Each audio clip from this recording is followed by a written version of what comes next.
15절까지 말씀입니다.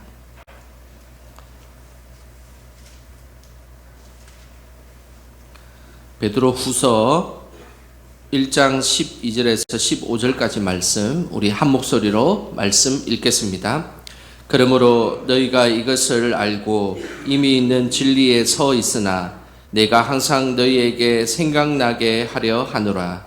내가 이 장막에 있을 동안에 너희를 일깨워 생각나게 함이 옳은 줄로 여기노니 이는 우리 주 예수 그리스도께서 내게 지시하신 것 같이 나도 나의 장막을 벗어날 것이 임박한 줄을 알미라.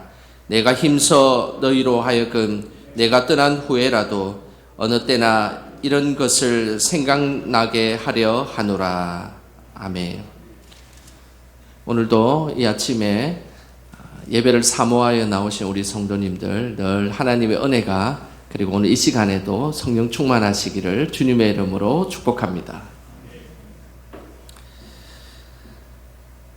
죽음 직전의 순간은 우리 삶에 매우 중요한 순간입니다. 죽음이 다가오는 순간에 모든 인간은 거짓됨 없이 진실되게 사람이 바뀌게 되어 있습니다. 그렇기 때문에 죽음 직전에 남긴 말은 매우 가치 있는 말입니다. 그 말은 살아있는 사람에게 영향을 끼치며 그리고 그 이야기는 계속해서 반복적으로 우리를 생각나게 합니다. 이번 주 태풍으로 남해안에는 많은 피해를 입었습니다. 특별히 포항에는 재산 피해뿐만 아니라 인명 피해가 많이 있었습니다. 안타까운 사실은 이번 태풍으로 많은 목숨을 잃었는데 포항 남구에 있는 아파트 지하 주차장 침수 때문에 많은 안타까운 생명이 목숨을 잃게 되었습니다. 주민 9명이 폭우에 지하 주차장에 차를 빼러 갔다가 7명이 숨지는 사고가 발생했습니다. 당시 블랙박스를 보니까 지하 주차장이 물에 잠기는데 그냥 한 8분 정도 시간에 순식간에 지하 주차장에 물이 잠겨서 참으로 안타까운 소식을 우리가 듣게 되었습니다. 더 안타까운 사연은 차를 빼기 위해서 어머니와 15살짜리 아이가 내려갔다가 어머니는 살아남고 아들은 목숨을 잃은 사연이 있었습니다. 아들의 장례식에서 한 기자에게 그 어머니가 아들의 마지막 말을 이렇게 전했습니다. 그 아들이 죽음의 그 순간에 어머니에게 했던 마지막 말이 엄마 사랑해요. 키워주셔서 감사합니다. 라는 이 한마디였습니다. 결국 그 아들은 차오르는 물 때문에 목숨을 잃고 어머니는 14시간 만에 천장의 배수관 위에 겨우 올라가서 그곳에서 살아나서 발견되었습니다.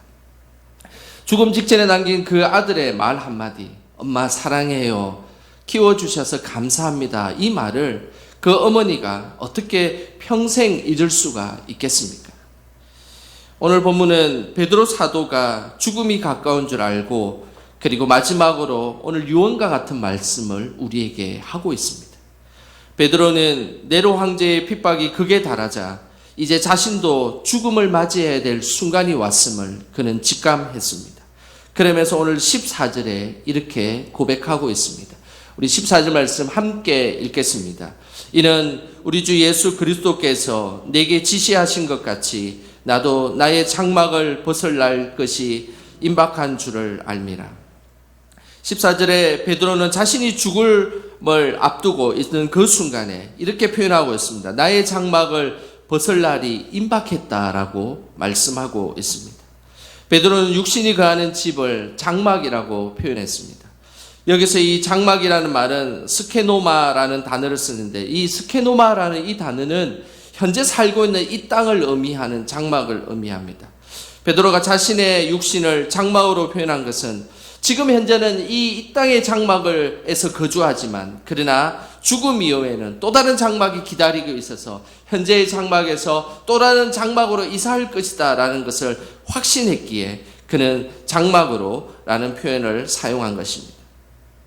우리에게 이런 확신이 있어야 합니다. 지금 이 땅에 살고 있지만 현재로 끝나는 인생이 아니라 우리가 하나님 나라로 우리가 이사갈 것이고 새로운 장막에 거주하게 될 것이다 라는 믿음의 확신을 갖는 것, 그것이 이 땅을 살아가는 우리 성도들의 매우 중요한 고백입니다. 이 사실에 대해서도 베드로뿐만 아니라 사도 바울도 동일한 고백을 하고 있습니다. 고린도후서 5장 1절 말씀입니다. 우리 화면을 보시면서 함께 읽겠습니다. 만일 땅에 있는 우리의 장막집이 무너지면 하나님께서 지으신 집 곧 손으로 지은 것이 아니요 하늘에 있는 영원한 집이 우리에게 있는 줄 아느니라. 사도 바울은 고백하고 있습니다. 이 땅에서의 장막이 무너지면 그것으로 끝나는 것이 아니라 이제 영원한 하나님 나라의 장막으로 우리가 가게 될 것이다 라고 사도 바울도 동일하게 고백하고 있습니다. 그래서 늘 우리는 이 땅의 삶에 매이는 존재가 아니라 하나님 나라를 위해서 살아가는 존재로 살아가야 합니다. 또한 이 모습을 가지고 있을 때 우리는 늘 죽음을 겸손하게 받아들여야 하는 것입니다. 중세 수도자들이 만나면 서로 인사하는 인사가 있습니다. 그 인사는 메멘토 모리라는 인사입니다. 이 메멘토 모리라는 이 단어는 자신의 죽음을 기억하라라는 그런 의미입니다. 매일 죽지 않을 것처럼 살아가는 인생은 수도적 삶이 아니라는 것이죠. 매일 죽음을 준비하며 살아가는 삶, 그것이 바로 수도적 삶임을 나타내기 때문에 이 수도자들은 서로 만나면 메멘토 모리, 메멘토 모리라고 인사를 했던 것입니다. 이 메멘토 모리라는 말은 라틴어입니다. 이 말의 유래는 로마 시대를 거슬러 올라갑니다. 로마 시대는 전쟁에서 승리를 거두고 나면 로마 길거리를 개선하는 행사가 있었습니다. 그래서 많은 시민들이 길가에 서 있고 그리고 승리를 축하하는 그 군대들이 개선 장군처럼 쭉 이렇게 이어서서 그날의 축제를 즐기는 날, 그날이 바로 승리의 날이었습니다. 이때 노예를 시켜서 행렬 뒤에서 큰 소리로 외치게 하는 말이 있었습니다. 그것이 바로 메멘토 모리였습니다. 축하의 함성과 그리고 축제 같은 그 분위기에서 계속해서 개선을 향해서 승리의 모습을 보일 때 맨 뒤에 노예들이 소리치는 것이 있었습니다. 그것은 바로 메멘토 모리라는 소리를 쳤습니다. 그러면서 승리를 자축하는 행사에 죽음을 기억하라라는 어울리지 않는 이야기를 그들은 했습니다. 그렇지만 늘 개선 장군이 들어와서 축하를 받고 지나가면 소리꾼 노예들은 뒤에서 메멘토 모리를 외쳤습니다. 왜 이들은 승리의 순간에 메멘토 모리라는 이 죽음에 대한 이야기를 소리쳤을까요? 그 이유는 전쟁에서 승리했다고 너무 우쭐대지 말라는 것입니다. 그리고 오늘은 개선 장군으로 이곳을 지나가지만 내일은 죽을지도 모르기 때문에 모두 겸손해라 라는 말로 그들은 메멘토 모리를 외쳤던 것입니다. 이 땅을 사랑하는 우리들도 마찬가지입니다. 이 땅에서 나그네와 같은 삶을 살아가고 있지만 우리는 늘 육신의 장막을 벗을 날이 우리에게 곧 다가옴을 기억해야 합니다. 그렇게 될 때 우리는 겸손하게 살아갈 수 있으며 그리고 이 땅을 살아갈 때 우리의 신앙의 긴장감을 갖고 살아갈 수가 있는 것입니다. 이 사실을 예수님께서도 베드로에게 말씀하셨습니다. 그래서 베드로는 14절에 우리 주 예수님께서 내게 지시하신 것 같이 나도 이제 육신의 장막을 벗어버리고 이제 하나님 나라에 갈 때가 임박했다라고 고백하고 있는 것입니다. 그 장면은 요한복음 21장 18절과 19절에 예수님은 베드로가 본격적으로 주의 사역을 시작하고 나서 노년이 되면 복음을 전하다가 죽게 될 것임을 그때에 말씀하는 장면이 있습니다. 바로 요한복음 21장 18절 19절입니다. 우리 같이 우리 화면을 보시면서 함께 읽겠습니다. 내가 진실로 진실로 내게 이르노니 내가 젊어서는 스스로 띠띠고 원하는 곳으로 다녔거니와 늙어서는 내 팔을 벌리리라. 남이 내게 띠띠우고 원하지 않는 곳으로 데려가리라. 이 말씀을 하시면 베드로가 어떠한 죽음으로 하나님께 영광을 돌릴 것을 가리키심이르라. 이 말씀을 하시고 베드로에게 이르시되 나를 따르라 하시니. 예수님은 베드로에게 그가 어떻게 죽게 될 것이고 그리고 노년에 어떤 방식으로 이제 죽음에 임하게 될 것임을 말씀하였습니다. 예수님은 베드로가 양을 치는 사역을 하기 전에 분명하게 말씀하셨습니다. 나중에 나이가 들면 타인에 의해서 원하지 않는 곳에 이끌려 순교하게 될 것을 말씀하신 것입니다. 베드로는 이 말씀을 언제나 마음속 깊은 곳에 품고 있었습니다. 이제 실제 베드로는 나이가 들었습니다. 그리고 죽음이 가까이 찾아왔다는 것을 알고 있었습니다. 그 순간에 그 갈릴리 바닷가에서 예수님이 베드로에게 했던 말씀을 베드로는 떠올려 그는 다시 기억했던 것입니다. 우리도 영원할 것 같은 이 땅의 삶을 위해서만 살아가는 것이 아니라 하나님 나라가 우리를 기다리고 있음을 다 기억하시길 바랍니다. 영원한 하나님 나라의 축복을 쌓아두는 저와 여러분 되시기를 주님의 이름으로 소망합니다. 그러면 베드로는 죽음을 앞두고 준비하는 이 순간에 어떤 말씀을 하기를 원했을까요? 그 내용이 12절에 나와 있습니다. 우리 12절 같이 함께 읽겠습니다. 그러므로 너희가 이것을 알고 이미 있는 진리에 서 있으나 내가 항상 너희에게 생각나게 하려 하노라. 베드로는 죽음을 앞두는 순간에 그가 하고 싶은 말씀이 있었습니다. 그것은 바로 진리의 말씀이 생각나게 하겠다는 것입니다.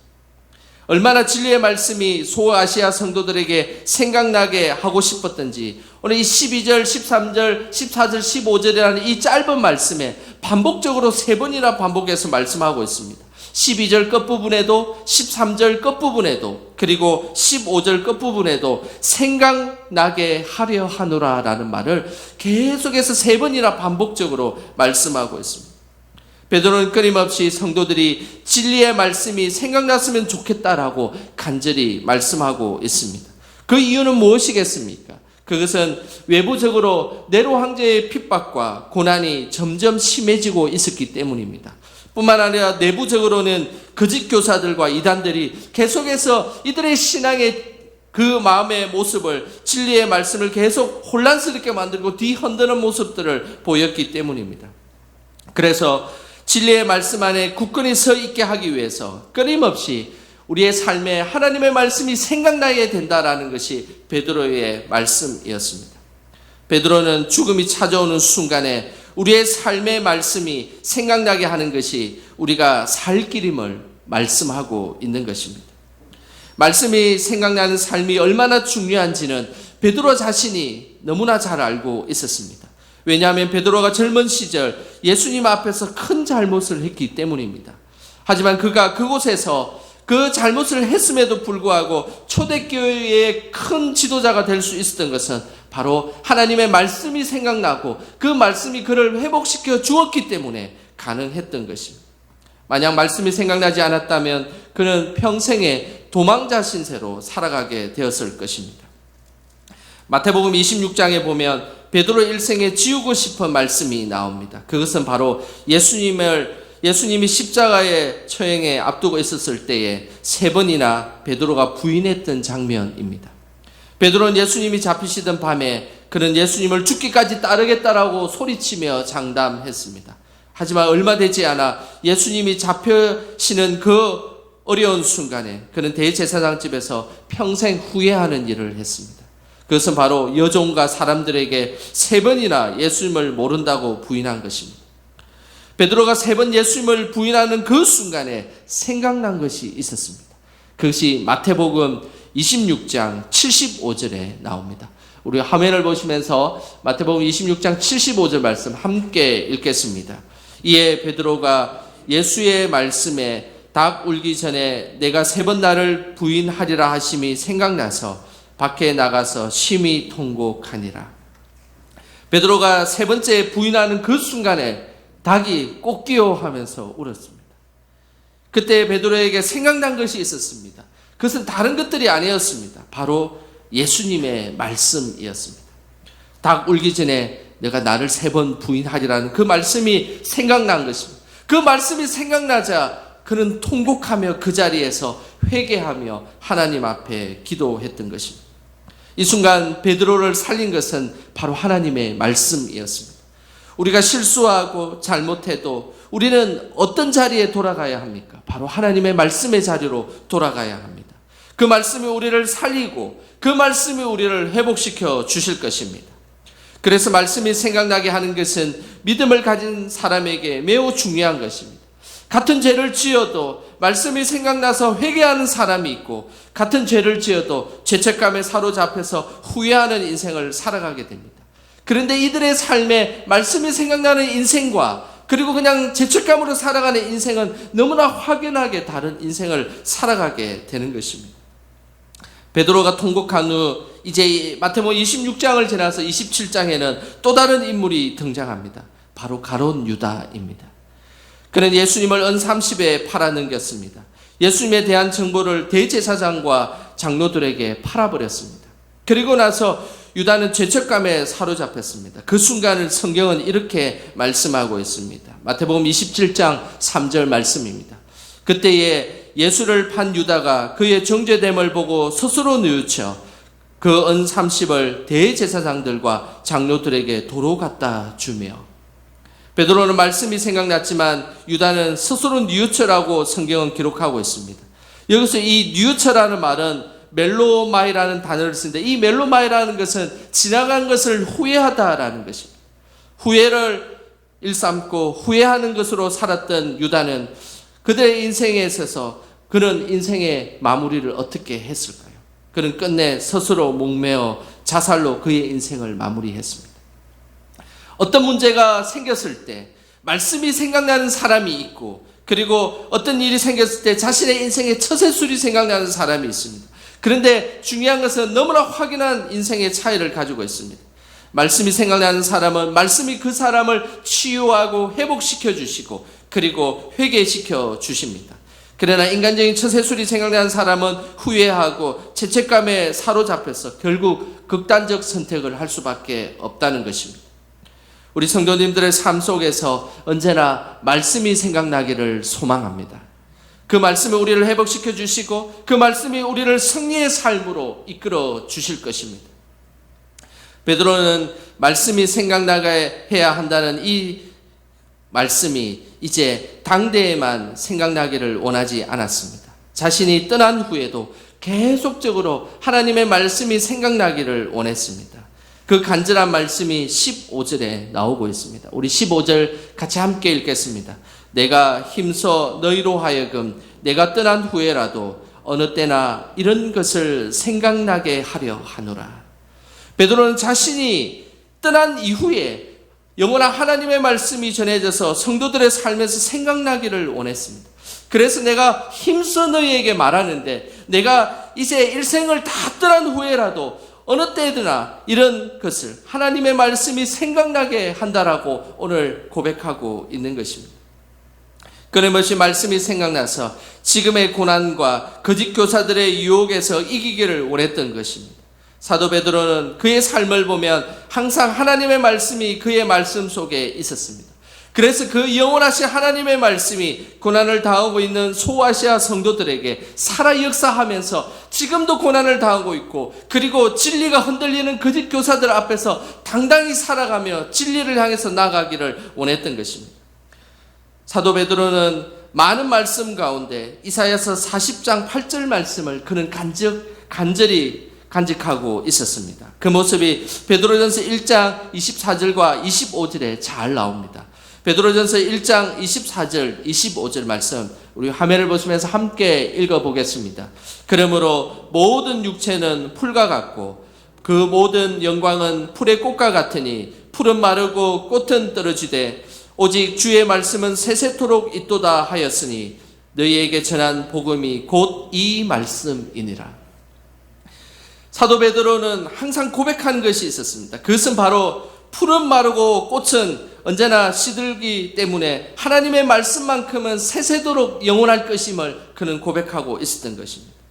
그래서 사도 베드로는 힘써 자신이 떠난 후에 자신은 꽃처럼 풀처럼 시들 수 있지만 하나님의 말씀만큼은 살아 역사하기를 그는 원했던 것입니다. 그래서 사도 베드로는 힘써 자신이 떠난 이후에 자신은 언제나 떠날 수 있고, 그리고 죽음을 맞이할 수 있고, 그리고 장막에 그는 가진 인생이지만 그러나 하나님의 말씀만큼은 영원히 우리 속에 가슴에 생각나게 되고 기억되어서 역사하기를 원했던 것입니다.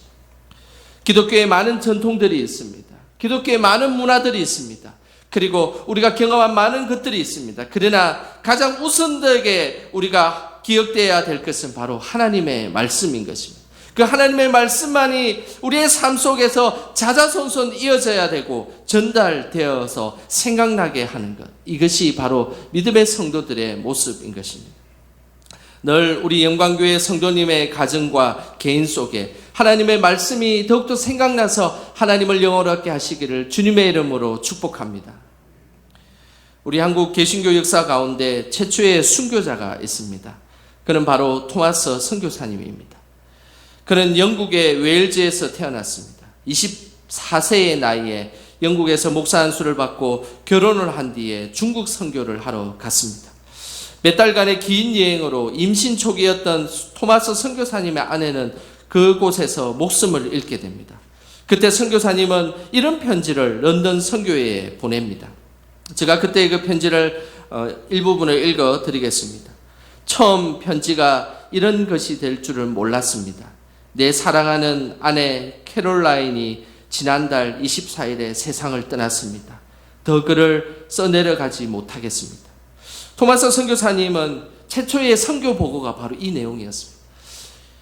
자신의 아내가 죽음을 맞이하자 이제 자신도 선교 사역을 이제 더 이상 감당할 수 없다라고 생각한 것입니다.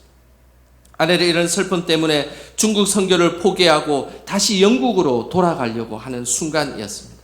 근데 그때에 조선의 소식을 듣게 되었습니다. 조선에서 천주교 박해가 있었고 신자들이 그곳에서 죽음을 맞이했다는 소식을 듣게 되었습니다.